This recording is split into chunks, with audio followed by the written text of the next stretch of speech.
14 июля 2014 года началась новая смена детского лагеря «Школа дружбы», организованного гуманитарной организацией «Наша Сербия». Лагерь объединил 250 детей. Среди них более 40 детей приехали из Москвы при поддержке Священного Синода Русской Православной Церкви и из Приднестровской Молдавской Республики, чей приезд был организован Российским институтом стратегических исследований.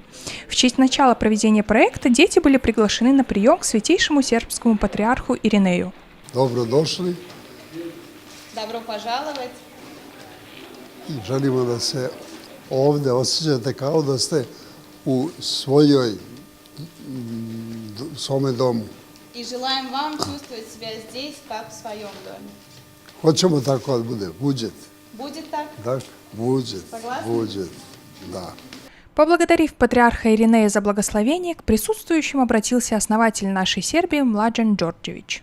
Naša Srbija se trudi da očuva identitet u vremenu kada i porodice i druge vrednosti imaju krizu. Mi želimo da deca znaju i ko su i šta su, da čuvaju svoj jezik, svoju veru, svoju tradiciju i pored toga da gajimo prijateljstvo sa ruskim narodom.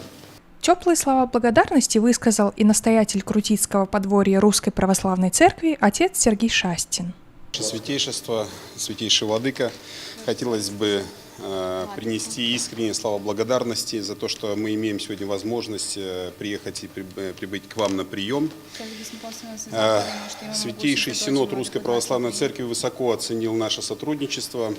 И с прошлый год, когда мы проводили лагерь на Таре совместно с господином Mlađanom Đorđevićem, где вы также присутствовали, было отмечено отдельным документом в журналах заседания Синода Святейшего Патриарха Московского и всея Руси.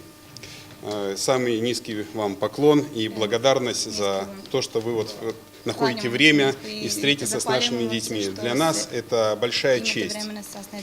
Русские дети, приехавшие в Сербию, подарили патриарху песню.